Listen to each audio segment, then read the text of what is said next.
Hello and welcome to the Villa Talks podcast. Welcome to the pre-match social. Welcome to episode 104. Emery era begins. I am joined by AJ and Yaro this week to talk all things Villa. How are we, boys? Good, thanks, mate. Very well, thanks. Very well. Yourself? All good, mate. All good. I've had a pretty rough week in terms of illness, but I'm on the road to recovery. A bit like Villa, I suppose. Exactly. Yeah. You're coming out of your Gerrard phase. Yeah. Lovely metaphor to start the show there, mate. Lovely Very metaphor nice. stuff. Yeah, it definitely was. The illness was very reminiscent of the Gerrard era, I must say.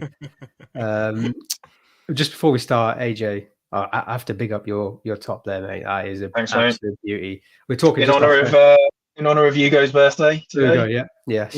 Mate, great. It was a big day for Villa birthdays, wasn't it? Hugo, Dwight York, and it's Unai Emery's birthday as well, apparently. Yeah. So all three share a birthday. Wow. All three. Today's their birthday. So happy birthday to all of the lads. Yeah. To all the lads. Yeah. And and thanks AJ for plugging our Dwight York podcast as well. That's right, mate. As well. Maybe one day you'll get Emery on, eh? yeah, maybe. Yeah. He's on Twitter. He's on Twitter, which is new for a manager. So what do we think about that, by the way? We'll come on to the news stories of the week and talk about Emery a bit more, but just quickly. Manager on Twitter. I suspect he doesn't really go on it himself, that it's his management team. I don't know. I don't know. I assume he has a management team. I'm guessing. Maybe. Yeah. I don't think he'd come up with that graphic himself, did he? That was a pretty cool graphic. I don't think he's going to be reading the comments, basically. I don't think he's going to be scouring through. I hope he's not going to be reading the comments, given what Twitter is like with any set of fans. But obviously, I see more of our set of fans than most. And some of them probably are going to be on there slating him after every bad result, aren't they? So hopefully, someone's going to protect him from that. Yeah. Good evening, Jer. Yeah, nice to have you on, mate. As always. Very interactive show last week as well, which we really enjoyed. Obviously, we had some great viewing numbers, probably due to Emery. It was obviously the pod was about the new manager, so you expect a lot of interest. So it was great, and it was really good to get you guys involved. So again, throughout the show, drop in your comments, and we'll sort of share them on the screen, and we'll talk about them as we go along.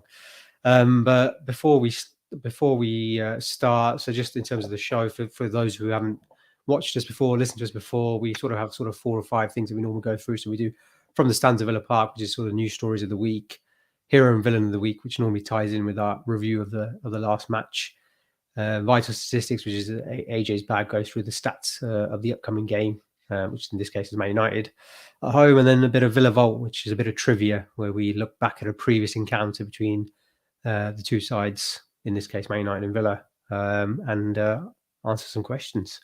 So without further ado, it is time for From the Stands of Villa Park.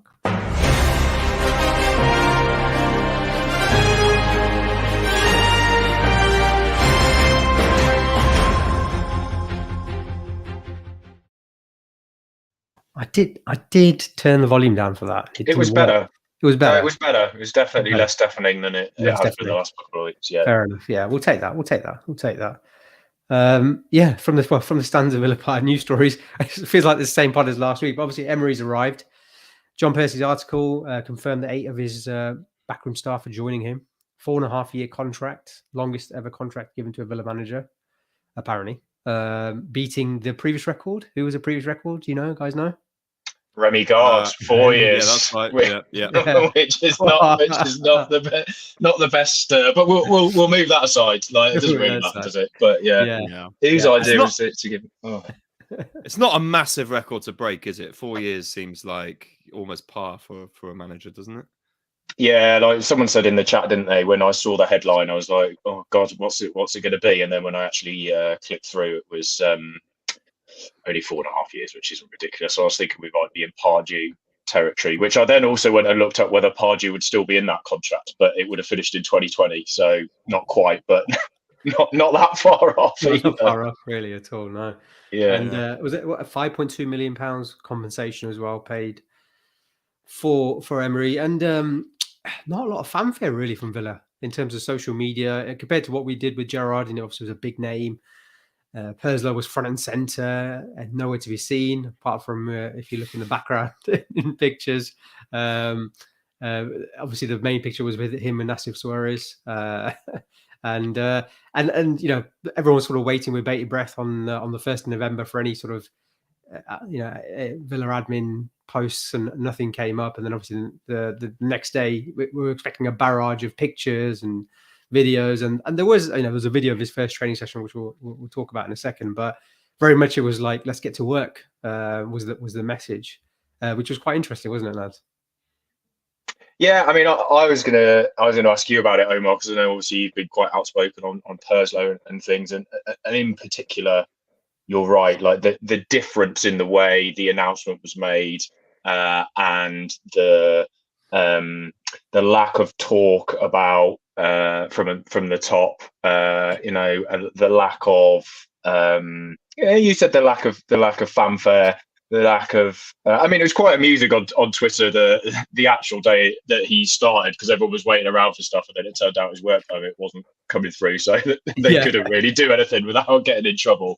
Yeah. So that was, you know, in the scale of Villa Twitter meltdowns, it was relatively minor, but there was a sort of minor groundswell of, oh my God, what's that? And then there was the news about his permit not coming through, and I think everyone probably had a little bit of a thing in the back of their minds, like, oh, could it all still go wrong? But yeah, I'd be interested to know what you thought about it, mate, because I mean, I thought it was a much more sensible and business-like way to go about it than what happened last time, and I guess once bitten, twice shy. But yeah, I was interested in your view, given how you've spoken about Perslow in the past.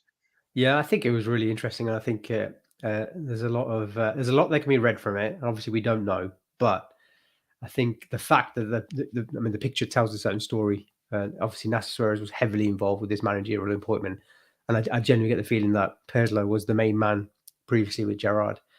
And I think it has all the hallmarks of someone who's a successful businessman who's built his own business and has become a billionaire and knows, you know, the Suarez and Edens, you know, these are successful people in their own right, rather than Randy Lerner, who obviously inherited wealth. I think there's a different mentality, different mindset for people like that. And I think, you know, obviously this is just a managerial appointment. It's just a small thing compared to all the other businesses they have and all the other wealth they have. But still, I think it shows you the attitude they have towards this appointment, and to Aston Villa, it's, you know, time for action rather than anything else. You know, there's no time for talking. We've talked big enough, and I think they've heard the fan base. You know, the fact that there's been a lot of noise over the last sort of 12 to 24 months about where Villa want to get to and how we want to get there, and acting big rather than acting good, as we've said before. And I think this is us trying to act as a good club rather than a big club. And I think it's a good shift in mentality, and I like it. And I think, you know, it was just nice to see. I don't know if this is just us lowering our expectations or lowering our standards, but nice to see a coach just on the field in that training video, just, you know, playing one-on-one with the players. You know, Jacob Ramsey, who straight away was like, you know, that's your first mistake. You know, press here, not there. You know, just things like that where I just kind of, we didn't really see that with Gerrard, did we? Maybe that was happening. We didn't see it because there were no videos of it. But I think it's a completely different appointment and different mindset about the club now. Yeah, and I wonder as well how much of it comes from Emery. Like, again, like you're just trying to read so much into little snippets, aren't you? But that first video that came out of him coming out in his Adidas World Cups with his clipboard, you know, not even stopping, straight on the pitch with his clipboard, away he goes, and just wanting to crack on with it. And I wonder how much of I think there is a shift in attitude from the top, but I wonder how much as well it's that Emery's approach is going to be obviously very different from Gerrard's. We've talked already about his obsession with detail and all that sort of stuff, but also just in terms of he doesn't have any. You know, we talked about one of the criticisms we had of Gerrard was him wanting to be the big boy in the playground and all of that. Emery's track record means he's got no need to do that. He hasn't got to come in and prove who he is and what he's like as a manager. He's been hired specifically because we know exactly what he's like as a manager. And you know, the club should be set up and organised and expecting a certain thing from him. And so, you know, he won't feel the need to come out and do a big interview that justifies why he's coming here. And you know, he's got He hasn't got to try and explain whether he's using it as a stepping stone to Liverpool or not. All of that stuff that came with Steven Gerrard, which was laughable as it turned out, but it was a need for him to do that, or he felt there was a need, or the club did. We don't have any of that with Emery because everybody's happy with the appointment. There's no need to justify it or explain it. So let's just crack on with it. Yeah. A few comments coming in already about Perslow, about Emery, very much agreeing with what we said. Michael Huggins saying, it feels like a huge moment for this club. Needs full support. Taking a notice of gossip who may be coming in. We'll talk about that in a second. Obviously, we've been linked with a couple of players as well already, as you'd expect. Nick Gilbert, quick shout out for this weekend. We'll come on to the game later on in the episode, but it's gone for 4-3, not sure who to. But a comment here from Sharik, which was quite an interesting one, I thought. Quite contrarian, I think, given the furore around Emery coming in. Not to be negative, but the excitement of appointing Emery seemed to die down very quickly, coupled with the Newcastle loss. The new manager bounce seemed to have already gone before it started. Now, we're big fans of the new manager bounce here. We love to talk the new manager bounce.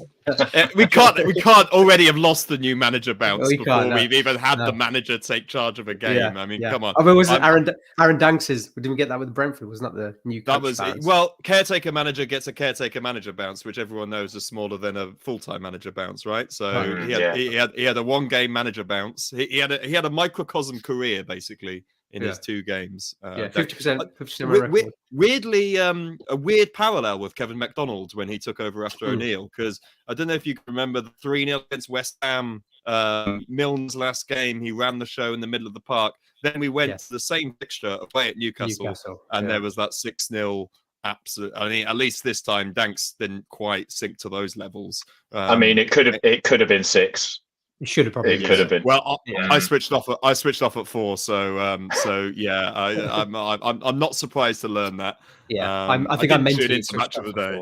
Yeah, no. But I mean, on that point there, in terms of new manager bounce, then, I mean, how do you think the players? Because obviously the fans is one thing, and the fans will be massively important against Man United on Sunday, as the players keep saying, as we all know. But how do you think the players will react now with the new manager coming in with new ideas? We've already seen Matty Cash doing the usual. It's a typical typical player interview when a new manager comes in about new ideas, new tactics, and the players are buzzing and everyone's trying to impress the manager. It's a sort of standard stuff that comes out. But in reality, how do you think the players will be? And especially the likes of players who've been frozen, especially the players who've been frozen out, the likes of Sanson, Nakamba, and those types of players. Well, those are the ones that come to mind. Are the players who would have previously felt like, well, what's the point of me turning up to training this week because we know I'm not going to be in the side? And Sanson, I would say, is high on that list. And then, Buendia obviously was involved under Gerrard, but never really in the regular starting capacity that we would have wanted to be in. So I really feared the worst when Buendia went down at St James's. I really thought, oh, here we go. He's finally going to get a solid run in the team, and he's going to get a serious injury. Thankfully, he was able to see out the game. So I think people like Buendia, they're going to have that extra spring in their step as a result of this. Maybe conversely, Coutinho will have the opposite, because Coutinho's perhaps not going to be protected to the extent that he was under Gerrard. But it's a fresh slate for everybody, isn't it? So I think for everyone who's looking to break into the team, it's great news. I'm not sure Coutinho could have less of a spring in his step, could he, than he's had for the last few months. Is there like a negative? Is there like an invert? What's the opposite of a spring in your step? I don't know. Contorting, maybe. I don't know. I'm not really sure. Like a accordion. Don't know where to go from there. Yeah. Sorry. I mean, just picking up on what AJ said about being a sensible and business-like appointment, sort of announcement. Sorry, I think it is. I think that reflects the fact it's a sensible and business-like appointment. It's a proper pedigree appointment. It is looking at what we had before and going, how can we improve it? And if you cut out Gerrard in the mix, Emery would have been a really smart evolution, I think, in terms of our managers. So yeah, I think I agree with David Stiles in the comments saying, like the no nonsense, no fanfare approach to Emery, that's what it should be like. And yeah, I agree with that. Flat-footed, Joe. believe he said. Yeah. Okay. So we'll move on to some of the other news stories. But just quickly, we've talked about this already last pod. But what is your AJ? What are your expectations for Emery this season? Stay up, top half title charge? Yeah, I don't think so. But quickly, I know you talked about it last week. Just quickly, and then we'll move on to the other stories of the week. Yeah, I mean, there's two things, I guess. One is he's such a different coach from Gerrard. I think we would say, thankfully, but he he's such a detailed coach who's so obsessed with all his drills and all those sorts of things, and he has a standard way of playing. But one of the things that I was really encouraged by today, I was reading about how he likes to spring surprises on big teams, and he's tactically flexible. And they were talking. There was a great piece that I read about how he turned over Bayern in the Champions League semi-final by going away from home. To get to the Champions League semi-final, by going away from home and trying to play tight possession football against their press, which is the exact opposite of what you expect an underdog team to go and do away from home at Bayern. So I think we'll see elements of that. It's probably too early to see it this weekend. But I think it's going to be a bit of a stop-start for the rest of the season as he tries to impose his system and his preferred approach, and with it being so different from what we've done before. And his approach to pressing as well is obviously going to require, I think, a higher level of fitness than we've got in the squad, which I think was one of the things that was exposed against Newcastle.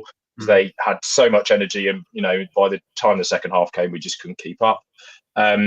So my expectation is I think we'll be comfortably safe from relegation. I think we'll probably be somewhere around the lower mid-table. But given it's early enough in the season, and as I said last week, we've got the advantage of the World Cup break where he'll be able to work a lot on the system with the players who don't go away. I think we're going on a summer training camp in Dubai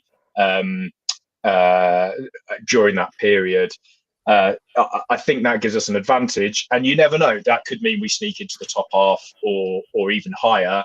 But I think that's a potential small odds upside that we could see. The likely thing for me is somewhere in a similar sort of range to where we've been the last few seasons, in the sort of 12th to 14th range, but not really dragged into the relegation. I think that's a realistic expectation. Yeah. With the possibility that we might push on a bit more quickly if things go well and end up in the top half.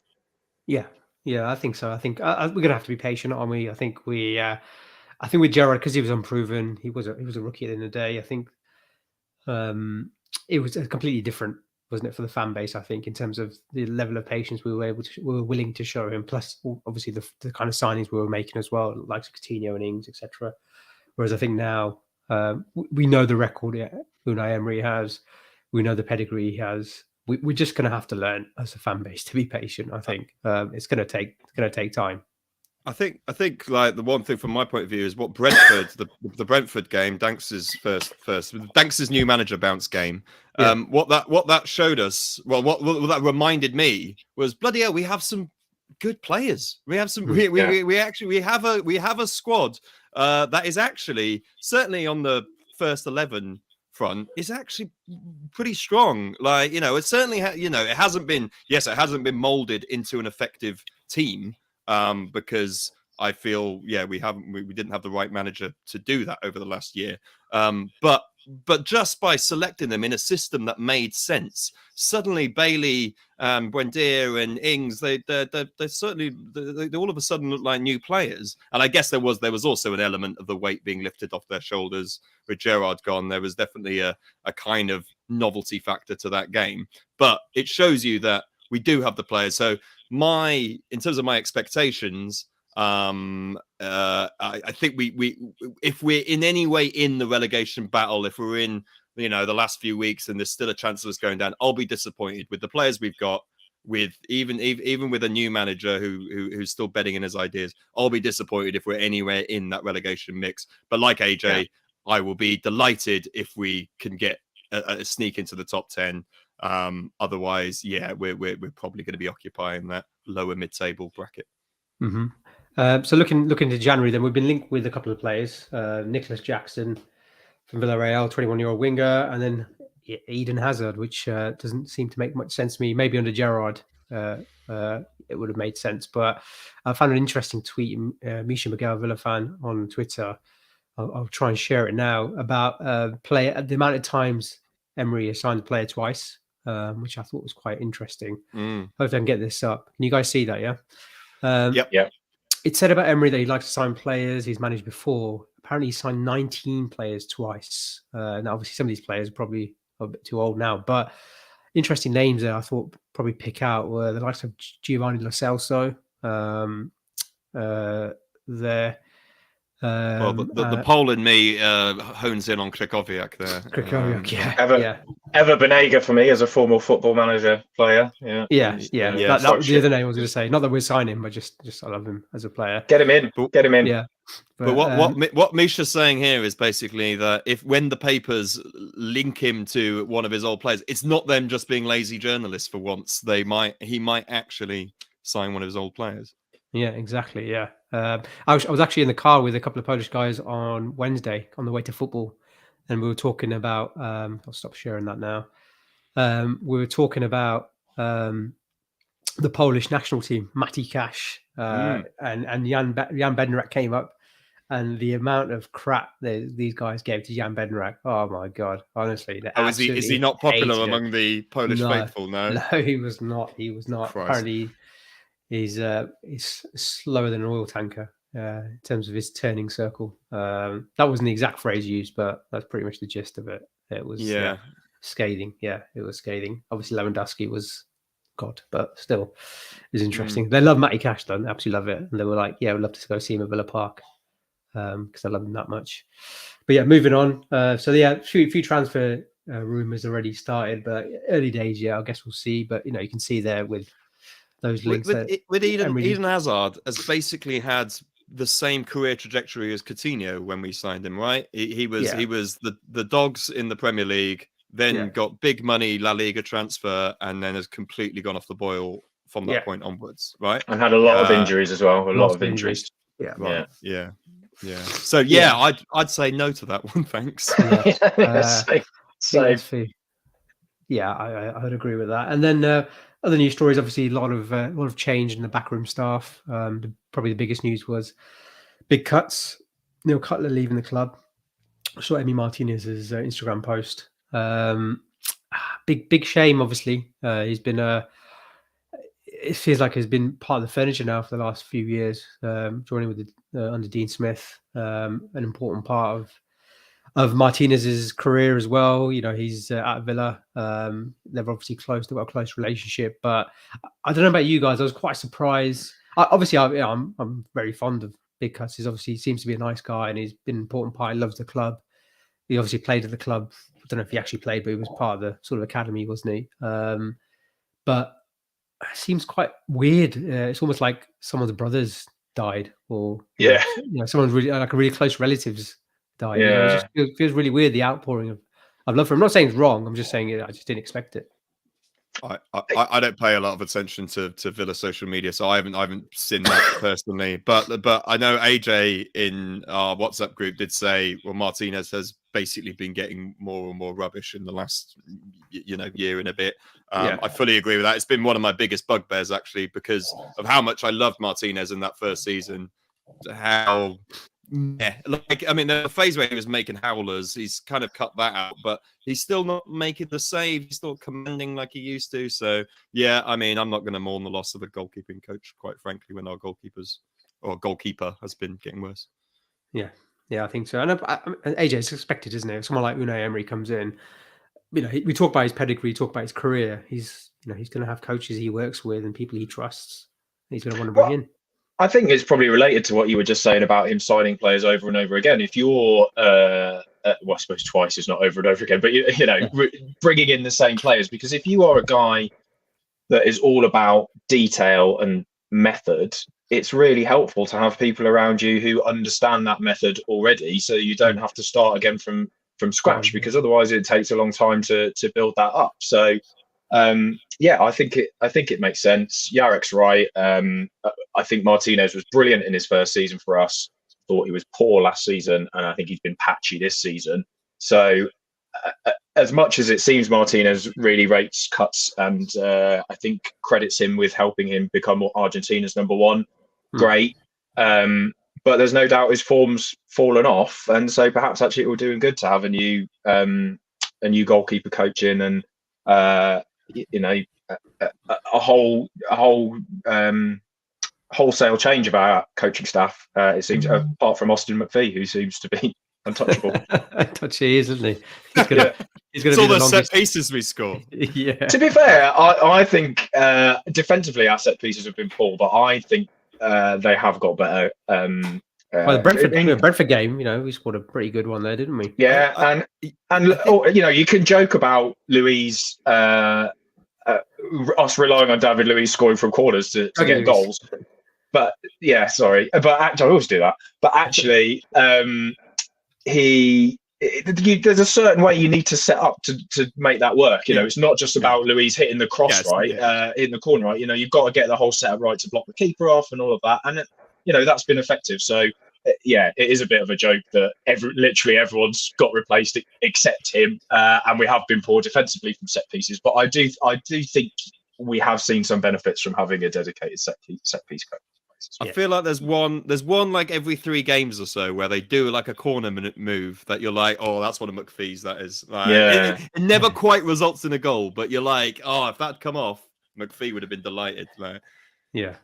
So yeah, exactly. Yeah, moving on. So a couple of other quick news stories. So the El Ghazi interview, which I thought was really interesting, from Greg Evans, sort of give you an insight into the Steven Gerrard era again.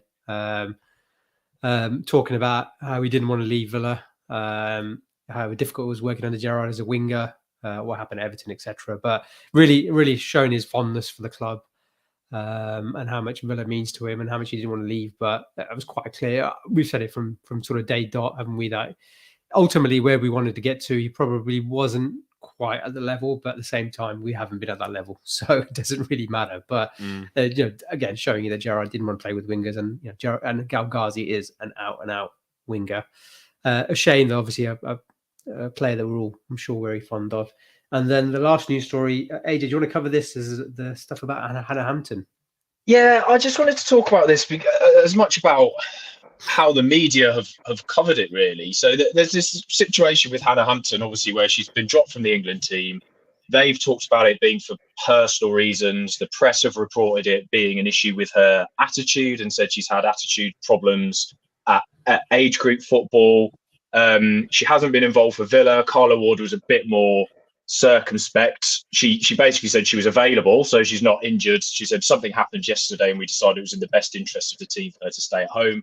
So I did exactly that, and that's all I want to say on the matter. I'd prefer to talk about the 11 who were here, but there's something about the way it's all being reported, because then Hannah Hampton herself came out on Twitter and said, I just wanted to give you all an update on my season so far. Been suffering with an ongoing medical issue for a while, and it's time to finally address it properly this week with a small procedure. And I'll be out for a few weeks as I recover, with the full support of everyone at the club. So, I mean, I don't want us to speculate about what the actual issue is. I think we have to, take Hannah Hampton's word at face value. But it seems like there's just been a lot of negative stuff read into, where if you actually read the quotes from Wiegman and from Carla Ward, neither of them specifically say there's an issue with her attitude, and yet that seems to be the line that the media have taken. And a journalist in The Guardian in particular, who then went and asked Serena Wiegman at her next press conference a lot of quite pointed questions about the situation, which Wiegman was trying her best to not get drawn into.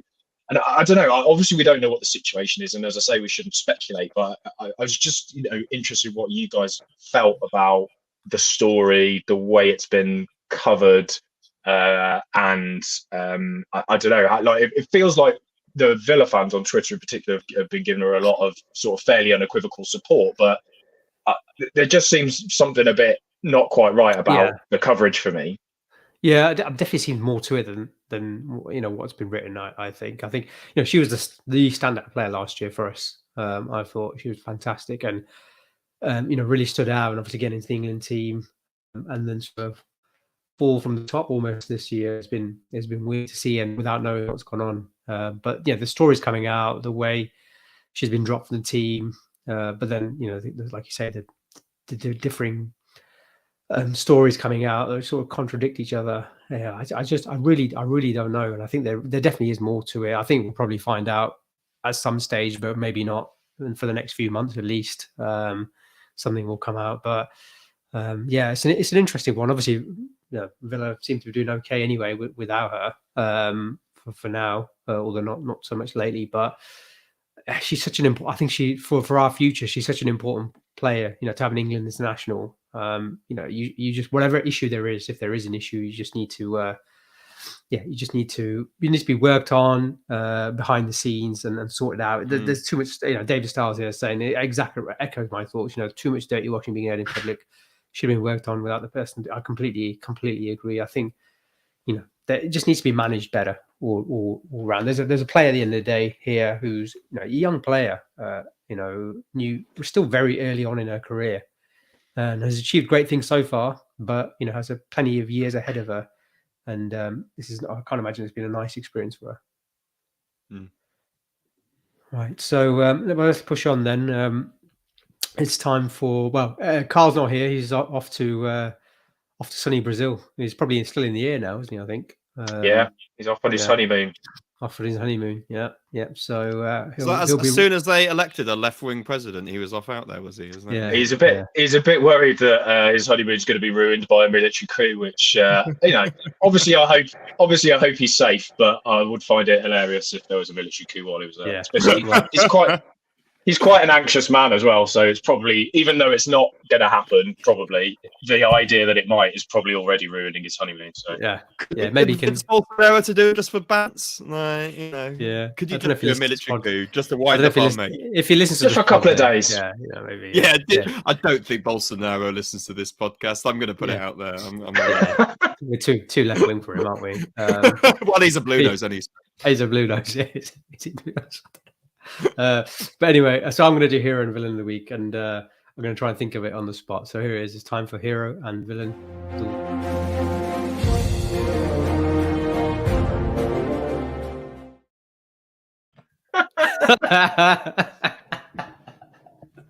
Come on, mate. I did that in 2 minutes today. It shows. Yeah. What would you, if it was you doing the video, what would you like to see? Sorry, I'm going to blow my nose because I'm not. I liked it, Omar. I liked it first. Thanks, Sean. Come on. What would you like to see? Yeah. What if it was you? What would you? I don't know. The volume was just right. The volume was put spot on. The volume's never been an issue on that one. It's at least he's put the logo on. It's an improvement. It is an improvement. We're getting there. From where we were last week. We're getting there. Yeah. All right, let's do it. Come on. Yeah, let's do it. Okay, let's do a quick one. Hero and villain. So I'll just do both together because they're both to do a Newcastle game. So, well, actually, the first hero I was going to say was actually not to do a Newcastle game. I was going to link it with Emery. It was going to be Christian Perslow for taking the photo of massive Spurs and top snapping. Have we confirmed that is actually him, or have people just did a shape? I should have loaded the tweet, but no, I haven't got it. But it does definitely look like him.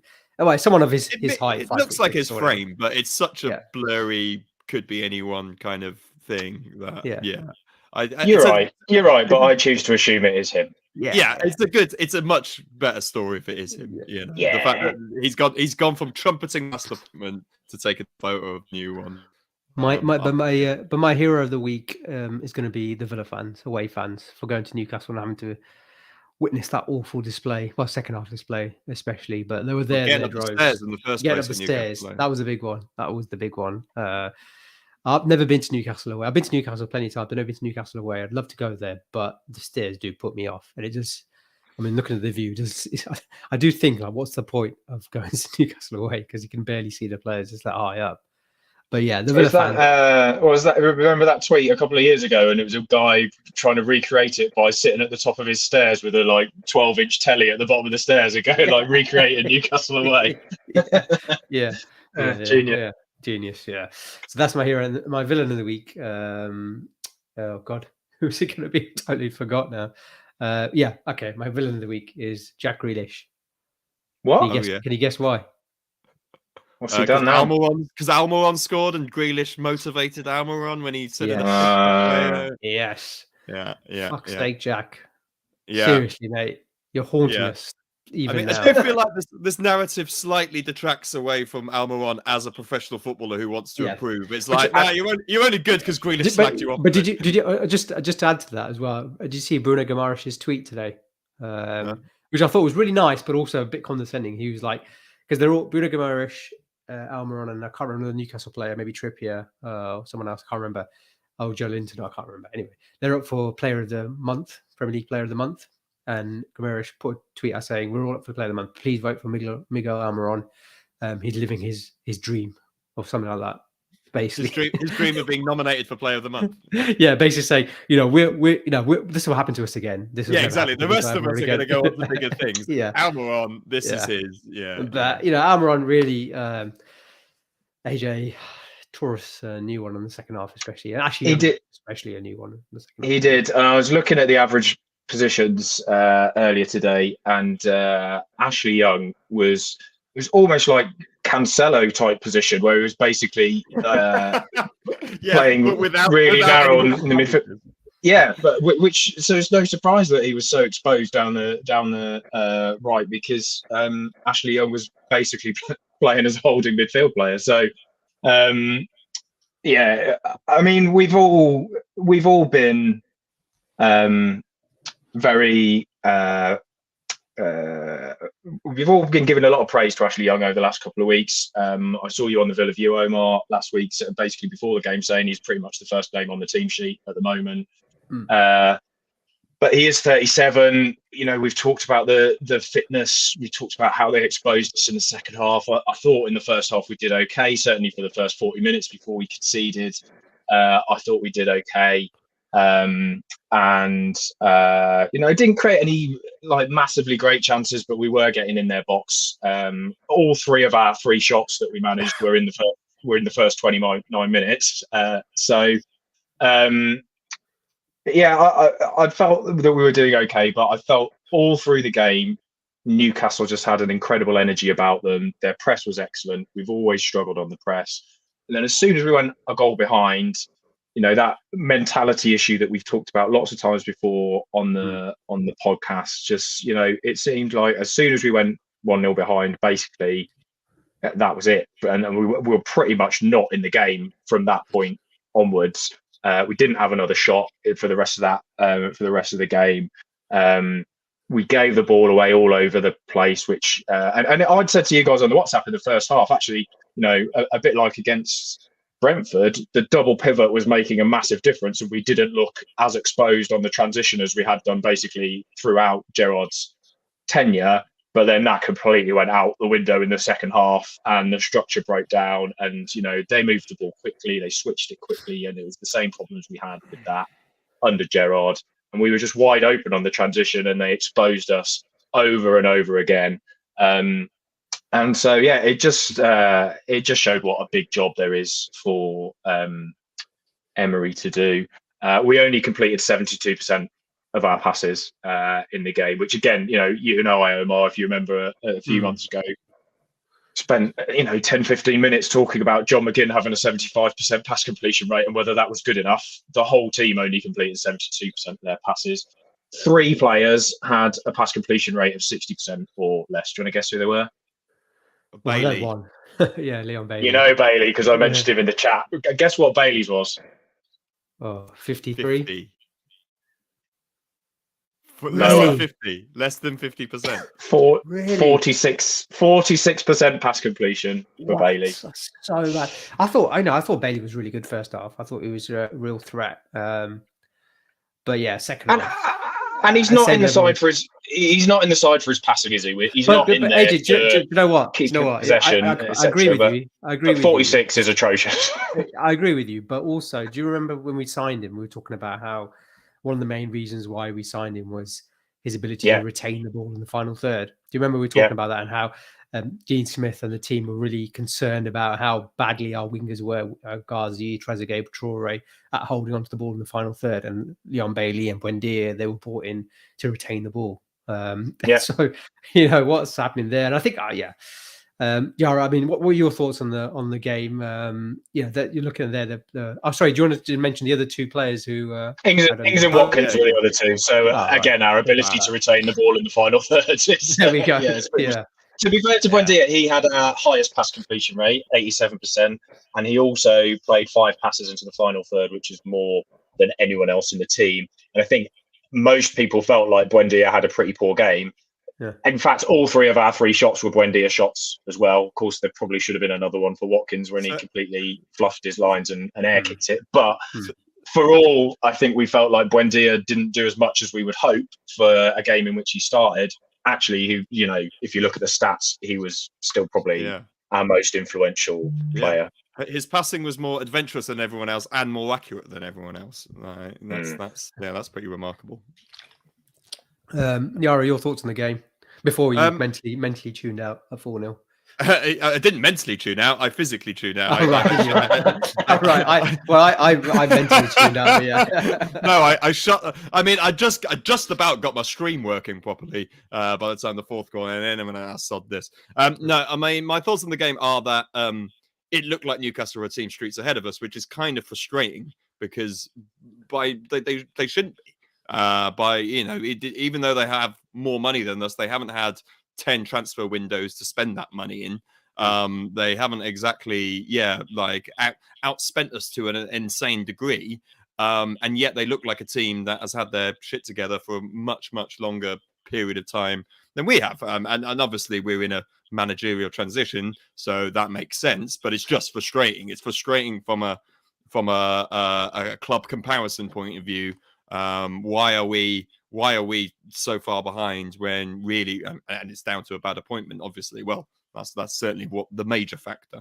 That was my take home. Would be look how far ahead Newcastle are. Unfortunately, the chances of us catching Newcastle are obviously gonna diminish the more of that Saudi cash they spend.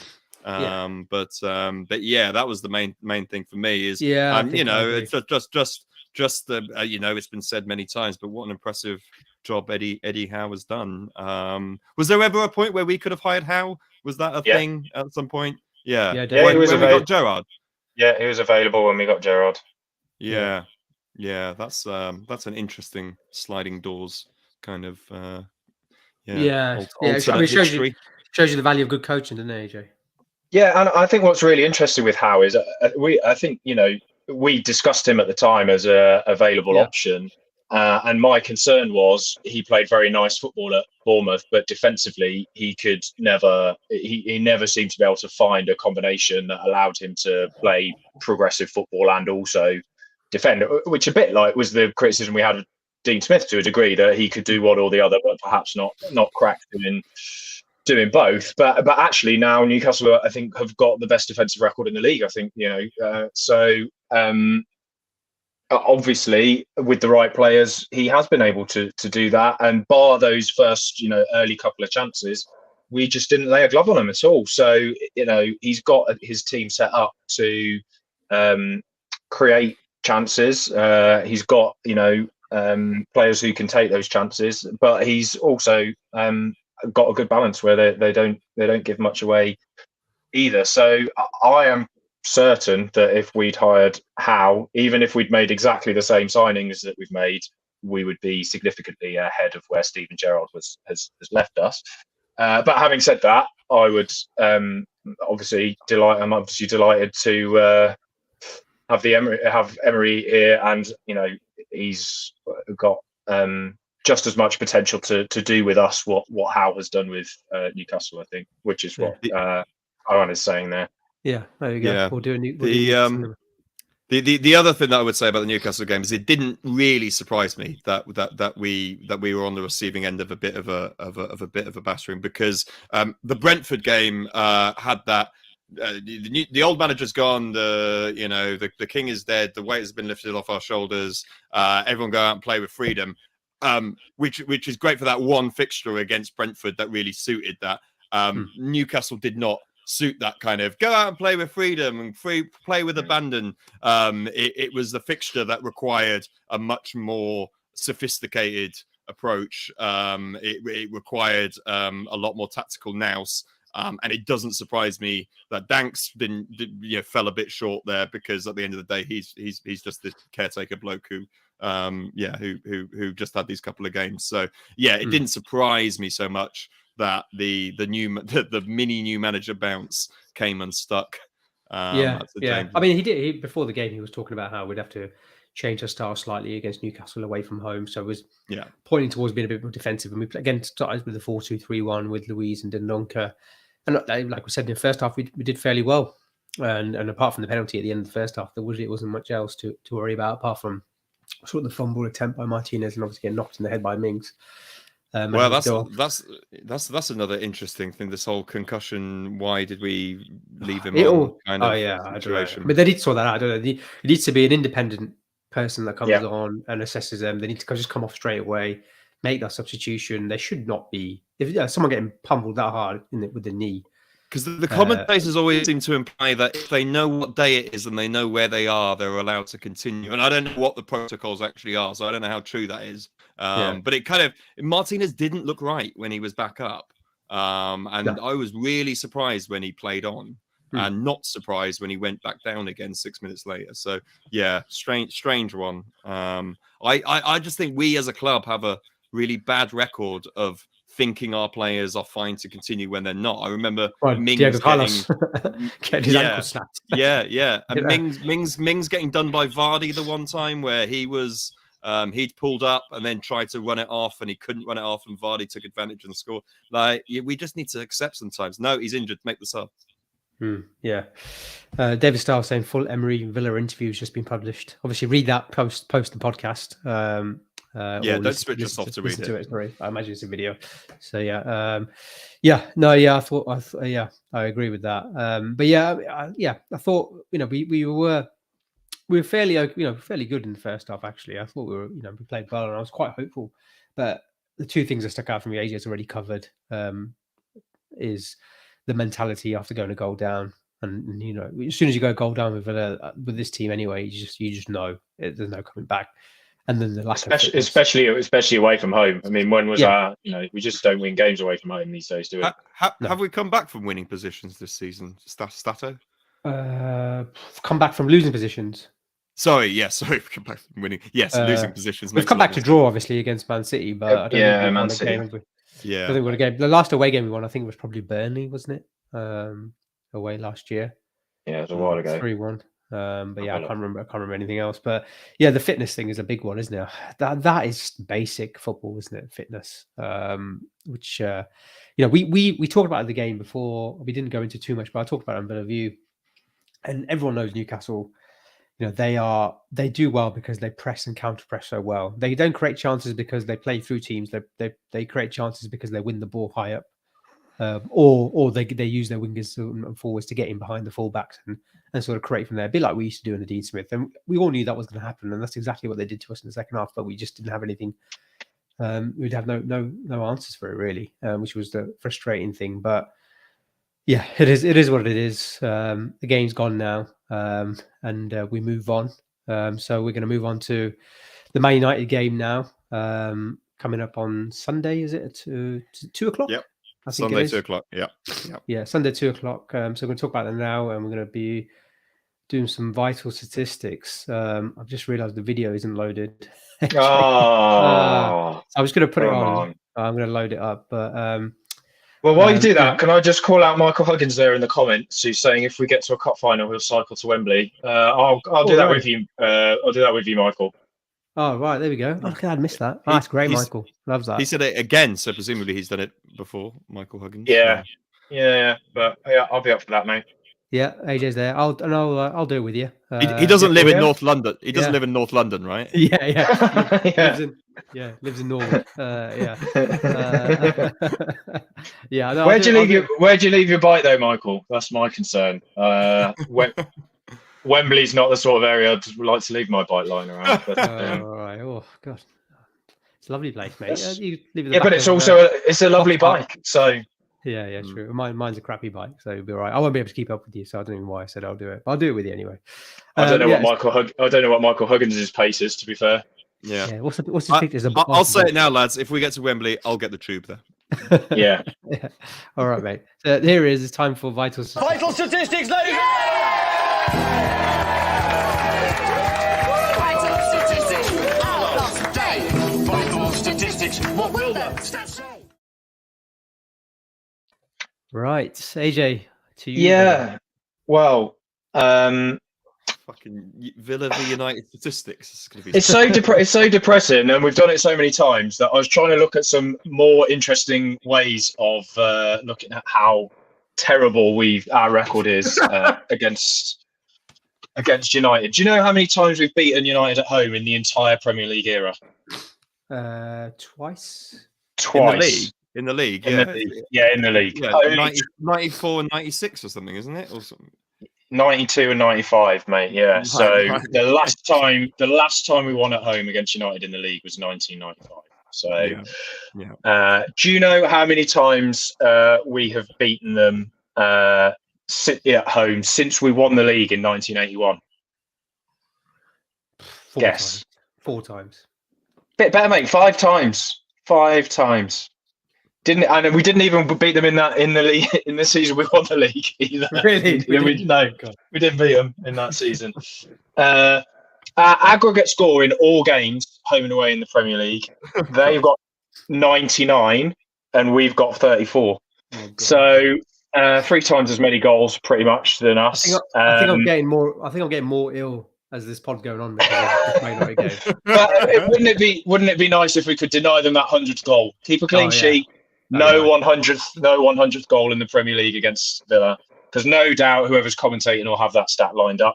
And at home, it's 44-18 to them at home at over 27. 44 goals to 18 in 27 games. So yeah, obviously that's all irrelevant, as Chadsy would say, but it's depressing nonetheless. It is relevant though, isn't it? For Man United, it is relevant because the weight of it, yeah. It's just, statistically, it's not insignificant, is it? Is it the most significant? Is it the most one-sided fixture in Premier League history? Probably. It's got to be. Probably. So, I mean, Villa specifically at home, like the us at home to United is just routinely so. I don't think we've got a better record at Old Trafford, though, mate. I don't think it's any better at Old. Well, I can remember us winning once at Old Trafford. We've won right, twice. We've won twice in the last. Yeah, twice. Gabby and the Courtney House. Whereas, the even the 95 one was just before my time. So, Did you remember the 95 one, lads? I remember watching it on Match of the Day. Yeah, you'll never win anything with kids. Oh, that was. Of course it was. Yeah. I know it as a cultural milestone, but I don't remember it personally. Yeah. But in terms of more relevant recent form, United are unbeaten in their last 8, apart from tonight. I did that before the game tonight. They lost tonight. They lost. They did lose, to Real Sociedad. I thought they were winning. I thought they won. I thought they lost 1-0, didn't they? Oh, right. Did they? Oh, fair enough. Unless I saw it before the end of the game and it changed. But I'm pretty sure Sociedad beat them 1-0 and won the group. So I think that also means they have to play some weird playoff now to get into United. 1-0 United. Was it? Yeah. Yeah. What did I see then on Twitter? What am I on about? Yeah. Man United finished second, 15 points. So Sociedad finished top. Was it? That's what I'm saying. Yeah, but Sociedad won 1. No, Man United won 1-0. Do you see that? Yeah. I can't see it though. It's 1-0 anyway. Man United. How did Sociedad win the group then? Because I thought United were top of the group at the beginning of the day. Ferreira scored for Man United. Who's Ferreira? Garnacho, according to mine. It's Anthony, isn't it? That's Anthony. Has this game been played in 3 different universes? And This is very confusing. Yeah. Anyway, let's ignore what happened tonight. Let's stick to the definite that before that they were unbeaten in 8 games. Perhaps someone in the comments can tell us what the fuck's going on because we don't seem to know. Someone called Garnacho scored. Alejandro Garnacho, I think never heard of him, but he's a young player. I didn't know he was called Ferreira as well. Anyway, Also, just in terms of their general form, obviously they lost their first couple of games in the league, but since that they've only lost against City away, and otherwise they're unbeaten in the league since those first couple of games.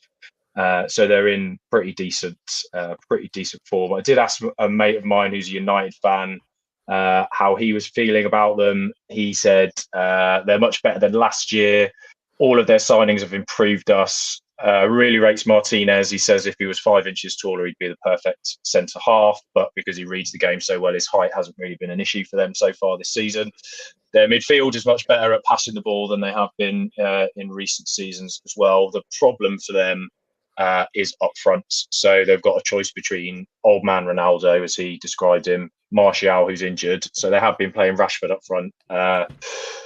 But apparently he's not been great. So they're struggling. He's scored a few goals though, hasn't he, Rashford? He has scored a couple of goals, but I think he's missed a few chances as well.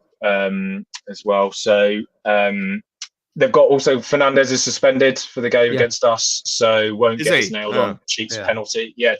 Accumulation of yellows, I believe. That's good news. I think I don't know if did Varane play today because he's been injured. I don't know if he's back or not. But obviously they've tended to be playing a 4-2-3-1 with Casemiro and Fred as their double pivot, and I think by all accounts Casemiro's made a big difference to their midfield. Earlier in the season they were playing Eriksen in that 2-man pivot, and I think Ten Hag likes to have more of a player who can pass in those two anchoring positions as well. But I think probably we'll see Eriksen as a 10 in place of Fernandez at the weekend. And if you're looking for a prediction, I guess I'll predict us to lose because we always lose. Wrap up the pod. It's done. Yeah, let's leave it there. As most of the fans absolutely hate Man United, but I do have a slight fondness for them now, just because they've got Zidane Iqbal playing for them. And Zidane is also my nephew's name, so that's a perfect. And I think his dad's called Omar Iqbal, which is my brother's name. So Jugsy, as you all know. So yeah, quite a weird one. But I've watched quite a bit of Man United this season, and I've been impressed with how quickly they've managed to take on Ten Hag's ideas. But at the same time, they have spent a lot of money on these players that haven't been performing before, so you'd expect them to be able to take on good tactical instructions. But Casemiro has impressed massively since he's joined. There's a few question marks, given his age, but he's a world-class player, isn't he? Yeah. And he's shown that as well. So I think he's going to be massively key. Martinez has been brilliant as well. Typical sort of English journalist, isn't he? Oh, he's 5'9" and 5'10", or whatever height he is. He's never going to be good enough, but you just don't know, do you? We've seen plenty of shorter defenders, likes of Cannavaro, etc., who've been fantastic. Not saying he's at that level, but he's obviously a good player, and there's a reason why Ten Hag decided to sign him after. I think he played with him at Ajax, didn't he, as well? So yeah, no, really impressive. It just seems like we always are. It all seems like we always get Man United at the wrong time when they're in good form, rather than when they're in bad form. Twice in a row as well, because we've got them in the Carabao Cup immediately after. Yes. Well, I've just taken. I'll quickly load our next 5 fixtures as well while you're talking. Yeah, sure. I've just taken Sam's spare ticket for the game on Sunday, so I'm looking for reasons to be cheerful. So I'm going to try not to be as pessimistic as AJ. I'm going to go for a 1-0 win. I'm going to go for Emery just to fucking organise the hell out of us, and just not give anything away, and us to get maybe an Austin McPhee special in the second half. Esri concert to finish it off, and us to run away with a smash and grab 1-0. That's what I'm going to hope for.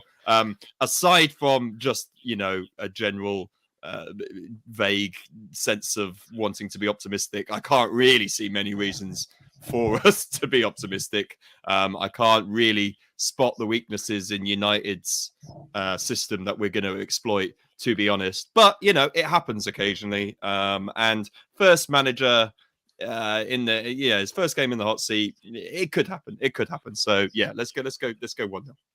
1-0. As Yara says, we've got Man United twice in succession. We've got them obviously in the league and then in the cup. It always seems to be this way, not just for Villa, but all clubs. It seems like you play the same team twice if you've got them in the cup. It just seems to work out like that all the time. But Emery's got a pretty tough job on him initially, hasn't he? Well, this is the frustration with Gerrard, right? Is that we basically got so many of our winnable fixtures out the way early doors, and we didn't win them. And now a new guy's come in, and the fixtures look eminently not winnable. Yeah. Thanks to AVFC Stato, great account. You should follow him there for the next 5 fixtures. Yeah, I mean, yeah, completely right. You're right. We've talked about it before, AJ, haven't we? About when was the right time to let Gerrard go, and we waited and waited and waited, and now we're in a pretty tough spot. Obviously, there's going to be a big break there because of the World Cup after the Brighton game. But is that the last? Is that last one before the break? Is it Brighton? Yeah, okay. For Liverpool's Boxing Day. Okay, that's interesting. Yeah, and then obviously January's going to be a pretty busy one as well. But yeah, Man Utd. Yeah, sorry, what were you going to say? I was just going to say, Sam's in the comments saying the new manager bounce is a thing. Surprise, surprise. Oh yeah, here he is, Sam. Sorry, he couldn't join us working today. It is a thing, but he's going to do well to get a new manager bounce after that run of fixtures, isn't he? Oh yeah, big up Ronan. Yeah. Also, is the new manager bounce a thing when you've got a 1 month gap for a World Cup in the middle of it? You know, does it? Are you still bouncing? I love a bounce. Time. That's great hang time. Maybe it's more like skimming stone. A new manager skim because of the break or something. I don't know. Double bounce. Yeah, I put this tweet on earlier, but we'll work on that metaphor. But Jed and Evie saying his first trip from Ireland was a home game with Man Utd in 83, 84. I thought you were a lot younger than that, Joe. Fair play, mate. He looks it in this picture. Yeah, he looked very young. Set the tone for following 38 years. He said, if I'd waited another 6 months, I would have seen a 3-0 win opposed to a 3-0 defeat. Yeah, a difficult one. I think I'll definitely take a draw. That's what I want to go with. I'm going to go for a 1-1. I'm hoping Emery does his magic, and I'll definitely 100% take that. If we get a draw, I think that's a good result. So let's move on then. We've just gone past the hour mark, as we love to do on the show. It's time for the Villa Vault.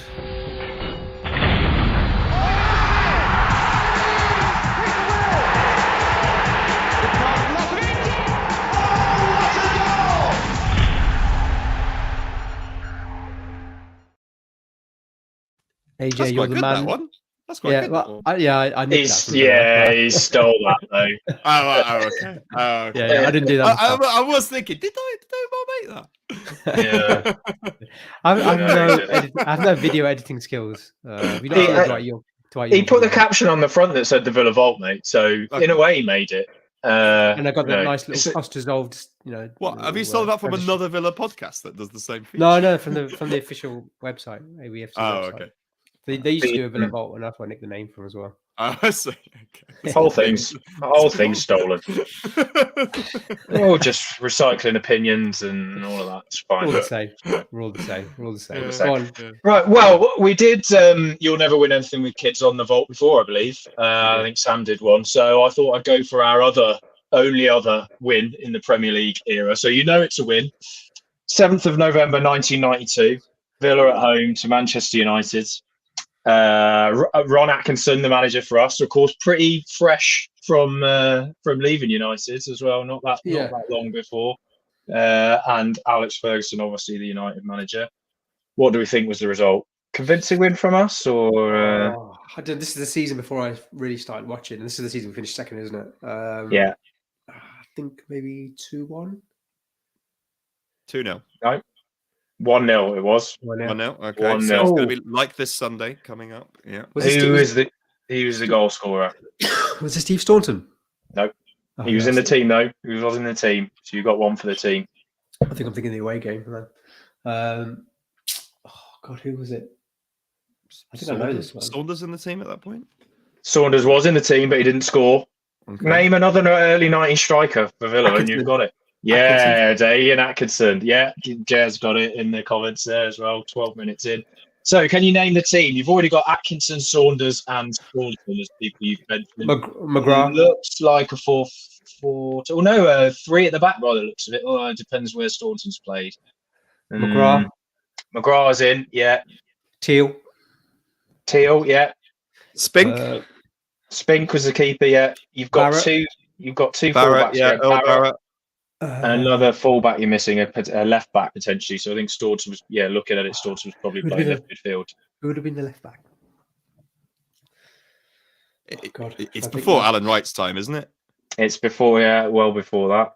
Good couple of years. I can't remember Staunton back in those days. I'm trying to think who else was left back for us. Oh, Barrett. He wasn't generally the first choice left back, as I guess Staunton often was. Anyone in the comments got a shout? No. Shall I give you it? Yeah. Brian Small. Brian Small. So you're looking for... Oh, it could have been 5 at the back because this is... Yeah, Brian Small. I thought he was a centre back. Brian Small. Left back or centre back, I think. But it looks like maybe it was 3 at the back because there's sort of 3 central midfield players that you need here. Yeah, Richardson. Yeah. Yeah, I was going to say Richardson. Cowans, would he played then? No. He came back. Was Townsend there then? No, he was. No, another Irishman. Houghton, yeah. Who else would have played? You're missing someone. He was a little bit Cowans-like. Nowhere near as good. Got an unusual double R in his first name. In a name that would usually only have 1 R. Derek, someone. No. Oh, in his first name, right? Can't think. Oh, come on. Gary, is it a double R? Gary Parker. Gary Parker. There we go. I was just thinking, as I thought the double R Gary, I was like, there is a Villa one. I can't think who it is. We got subs. I'm going to go for the subs. Only 3 subs in those days. So you've got a keeper and 2 centre forwards. Spink, would he been there? No, Spink was the first choice keeper. Oh, was he? Sorry, Seeley. Seeley, was he there? No. Who else would have been there at that time? Later first choice keeper. Bosnich, yeah. York, was he on the bench? York was the other one, your good friend Dwight York. Yeah, happy birthday. Happy birthday, Dwight. Yeah, he was on the bench in those days. It wasn't a first choice. And who else? If I was to say nice one. What's that? Nice one. Nice one. Geezer. Cyril Regis. Nice one, Cyril. Come on. That was was he there still at Villa 92, 93, was he? Yeah, yeah, you're right. He was. Yeah, of course he was. Sure, yeah. Any good names in the United team? Well, there's one. Two actually. One who played for us, one player who played for us, and one who a very obvious one who was our manager. And I think that's it. And also, not a Villa connection, but one of Halesown's most famous sons was in the Manchester United team as well. Who's that? Lee Sharp. Lee Sharp's from Halesowen. Is he from Halesowen? Yeah. I had no idea. Well, there you go. Stick around for more Halesowen facts. In fact, the Yelts game at the weekend was an absolute banger. 4-3, 88th minute winner away from home. A controversial sending off. And Halesowen's still top of the league, so up the Yelts. But anyway, the other two connections. Yeah, David Stiles, he's new. Lee Sharps from Halesowen. Well done, David. The manager should be an obvious one. Steve Bruce. Oh, right, I see. Right, okay. And another United player who played for us as well. Who was there in 1992. You played for us later, right? Yeah, quite a lot later. Yeah, Schmeichel. Well done. Michael, right? Yeah. Well, you did all right there, lads. Considering neither of you had an actual memory. Well, let's see. Yeah. Was he on the bench? Before both our times. Fraser Digby was on the bench. Fraser Digby was there. No Perry Digweed, is he? No Perry Digweed, is he? He is no Perry Digweed. No, Kanchelskis and McClare were there other subs. Yeah, good. Kanchelskis. Yeah, handball on the line. Handball on the line. Connection there. Send off. I felt really bad for him actually. I don't know why.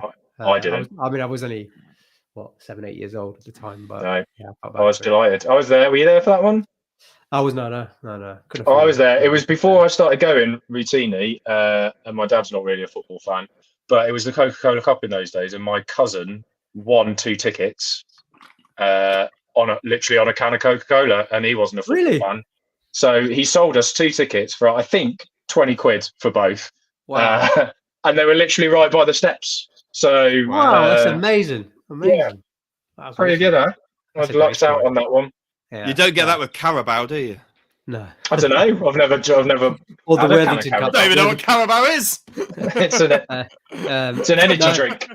Yeah, it's an energy A drink. Thai? Is Right. it Thai? A Thai energy I drink? think, Well, Thai or Malaysian, one of the I two. might start buying it now, and you might get me to Wembley, and I can get. Is the I don't think it's called the Carabao Cup anymore, is it? It's just the. Is it not? I can't even. I think it's called the Sky Bet or EFL Cup or something, don't they? What was your favourite League Cup sponsor? Oh, it's got to be Coca-Cola It's Cup. Coca-Cola. It's Coca-Cola, but that's Mm. just because Milk? my earlier Don't like milk? Villa memories. Well, yeah, before my time. Milk Cup, Some of my earliest Villa memories are that Wembley, the second one, the Leeds 3-0. That's like one of my earliest Villa memories, and then it's like, yeah, I support a club that win things, and then that was the last one. My earliest memories is us bottling it when we were top of the league. That's under Gregory.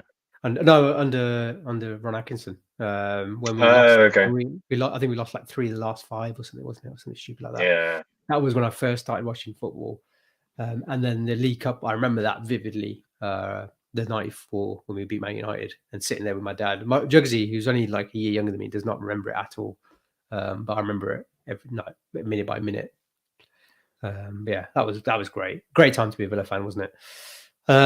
Great. Oh yeah, really random reviews. Remember all the small Coca-Cola balls? Yeah, I remember those. They were great. Yeah. But weren't they a World Cup thing rather than a? I think there might have been a World Cup thing rather than a League Cup thing. I think it was 94 World Cup, wasn't it? The American. No, I think they did them in 90 and 94. I think. Yeah. I don't remember the 90. I don't remember 1991. Is really random reviews watching the show because he's going to give us a really random review? I hope so. He watches it every week. To be fair to him, does he? No, well, shout out to you. Nice to see a triple R. Him or her, yeah. Who knows for really random reviews? Or gender neutral, we don't know. Let us know your pronouns in the comments. What a left-wing podcast we've turned into. Well, it's just the right thing to do, mate. It is the right thing to do, yes. I'm joking, I'm messing around. Thank you, boys. Thank you for your time. Pleasure, as always. Cheers. Really, mate. Really enjoyed that. Thank you for watching and listening. Please do subscribe and like this video. Drop a comment. I'm not used to really saying that, so yeah, do. Yeah, really random reviews. Oh, him. He's confirmed. Really random reviews is he, him. Thanks, mate. Yeah. Good. Thanks, mate. Thanks, mate. Yeah, no, thank you for all the interactions on this pod. I thought, ha was one of his pronouns. Good night. Yeah, please do subscribe. We're coming new to YouTube, really. We've not really done this before, so please help us grow the channel. Makeup. Yeah, exactly. As you can tell, I look like absolute shit. So thanks, Agreed. boys. Thanks. Yeah, you're going to say that. Come on, mate. Just say up the Villa. Come on. I can't do it. I can't do it. So I was just laughing at people thinking that AJ was bullying me last week, but it's just the way he is. No. He was jealous of you. He was jealous. Jealous, not bullying. Yeah. But that guy said he was never going to listen again, so it's all right. Yeah, first time listening, last time listening. But yeah, this is it. When we become, you get 3,000 views on YouTube for your video. You're gonna get some abuse, aren't you? Did we get 3,000 views? Oh, sorry, no. It was about 2,600, 2,700. I've just rounded up. Ooh, so is mine and yours Grealish moaning pod now knocked off the top spot if you add in the audio listens as well? Yeah. Oh, yeah, definitely. It'll never top the half episode, lads. It'll never top the half episode. No, never top that. Thank you for listening. It's taken me about 10 years to say good night, but yeah, good night. And thank you for listening and watching Up the Villa. Up the Villa. Up the Villa.